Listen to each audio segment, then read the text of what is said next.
Nobody's perfect, but some people aren't even close. This includes some of the most beloved figures in all of history. They look great at first glance, but a closer look reveals the deeply flawed, kinda terrible people they really were.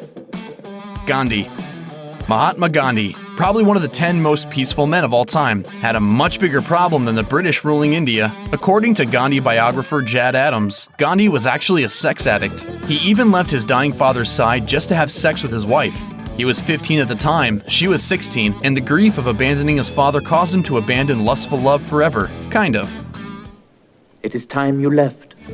At age 38, he took an official vow of chastity, but regularly tested it in unusual, creeptastic ways. His preferred method was to sleep alongside women while naked. That might sound to you very unchaste, and you'd be right. He was a middle-aged man sleeping in the buff with girls half his age. Sometimes more than one girl at a time even. You dog! Of course, this behavior wasn't acceptable for anyone else. In his mind, every Indian should practice strict chastity, to the point of never marrying. If they must marry, they should never have sex with their spouses. His married followers, meanwhile, were segregated on his compounds, told to never have sex and should take cold baths if they ever feel their mojo rising. That's the real Gandhi. Great for Indian independence, bad for keeping the young women in your life company. Mother Teresa. It's borderline blasphemous to criticize Mother Teresa, who became Saint Teresa in 2016. No one did more to help the poor and the sick, right? Well, not quite. According to reports, Mother Teresa's true motives were actually kinda selfish, with less focus on helping people and more on boosting the numbers of her own religion. Right from the very beginning, I wanted to serve the poor purely for the love of God. Mother Teresa's missions rarely actually helped poor, sick people become healthy. In fact, most of these places were dirty, short on doctors, low on food, and largely bereft of painkillers. Nevertheless, Teresa found the suffering beautiful, like it was making the world a better, holier place. We know this because she said it herself. There is something beautiful in seeing the poor accept their lot. To suffer it like Christ's passion, the world gains much from their suffering. Naturally, this didn't apply to Teresa herself, who received ample medical treatment when she needed it. Nothing further, Your Honor. Winston Churchill. We all know Winston Churchill for his efforts in fighting the Nazis during World War II. But as it turns out, he was a white supremacist who had way more in common with his enemies than history wants to let on. We are the chosen few. According to Richard Toye's book, Churchill's Empire, young Churchill took part in what he called a lot of jolly little wars against barbarous peoples in Africa. He believed Africans were violent against the British not because the Brits were invading their land, but because they had a, quote, strong aboriginal propensity to kill. Later, when he joined Parliament, Churchill advocated more war against minorities, claiming that the Aryan stock is bound to triumph. Of the Kurds who tried to gain independence from Britain, he said, "I am strongly in favor of using poisoned gas against uncivilized tribes. It would spread a lively terror." Jolly little wars, a lively terror?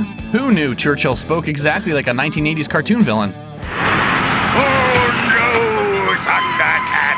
I am not so easily disposed of!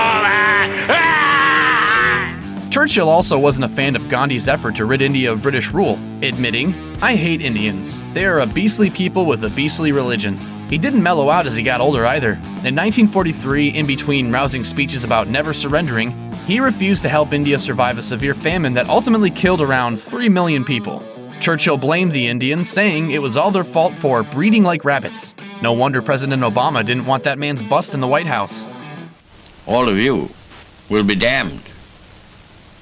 There is no place in heaven for you. Steve Jobs. If you own anything Apple aside from an actual apple, you owe a debt of gratitude to Steve Jobs. That said, he probably shouldn't be put on the lofty pedestal he so often is. He was ruthless. According to the documentary Steve Jobs, The Man in the Machine, Jobs was basically a jerk through and through. He fathered a daughter but denied she was his, so she didn't see him for years. Well, after the paternity test, he then pays for her schooling and upbringing. He also contracted Apple with Chinese factories whose conditions were so bad they drove the workers to exhaustion. Several wound up committing suicide over the breakneck pace they were expected to churn out iPads and iPhones, among other devices. And they run to the press, and they tell the press the story about oppression, and it gets written up, and they get their 15 minutes of fame. Speaking of the iPhone, a prototype model once went missing, and a journalist returned it to Jobs. Rather than be grateful, Jobs instead had the journalist's home raided, and his files and computers were all confiscated in the process. you can please some of the people some of the time. No word on whether any backup turtlenecks were lifted during the raid. Walt Disney. He created Mickey Mouse. How bad could Walt Disney really be? Plenty bad, as it turns out. He was more Wicked Witch than Snow White. As Neil Gabler exposed in his biography, Walt Disney, The Triumph of the American Imagination, Walt had erased his side, and not just because he let Song of the South happen. He was reportedly the kind of person to refer to the Seven Dwarves as a N-word pile, which isn't just terrible, it doesn't make any sense. He also used terms like pickaninny in meetings, which was an old-timey and offensive term for black children. Then there was his issue with women. As Ward Kimball, one of Disney's associates, said, he didn't trust women or cats. Keep the faith, sweetheart. In a letter Disney sent a woman named Mary Ford who wanted to work as an animator, he confirmed that suspicion by rejecting her outright simply because of her gender. In a letter he wrote, women do not do any of the creative work, as that work is performed entirely by young men. For this reason, girls are not considered for the training school. Snow White and the Seven Dwarfs appear on the letterhead, almost like they're mocking her for her silly woman chutzpah. Caravaggio. He may have been a highly respected Renaissance artist, but Caravaggio was also a murderer. A 2002 expose revealed why it was that Caravaggio killed a man named Ranuccio Tomasani. It's been long accepted that Caravaggio killed Tomasani in 1606, but most thought it was due to an argument over a tennis match.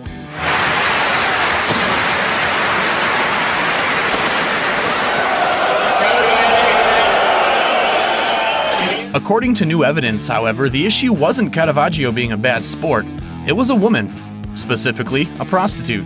Apparently, Caravaggio had a woman named Fileti Melandroni over for a painting session and fell for her. Problem was, Tomasoni was her pimp, and Caravaggio took umbrage to this. He felt inclined to fight for her honor, which meant castrating Tomasani. Oh, that was way harsh, Ty. The problem, as it turned out, was that Caravaggio's steady painting hand wasn't very good at castration, and he severed his opponent's femoral artery instead, causing him to bleed out and die. So, there you have it, Caravaggio killed a pimp by slashing an artery when he meant to slash his baby maker. And that's why they never named a Ninja Turtle after him.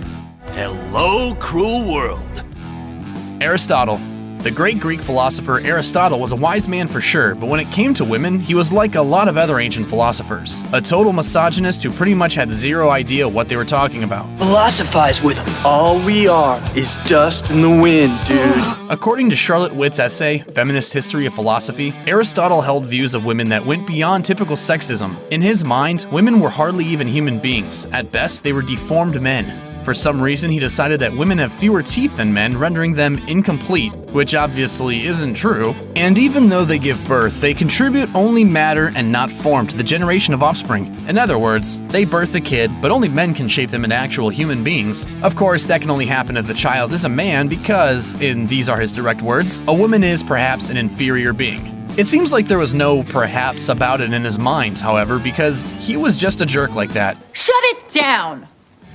Thanks for watching. Click the grunge icon to subscribe to our YouTube channel. Plus, check out all this cool stuff we know you'll love too.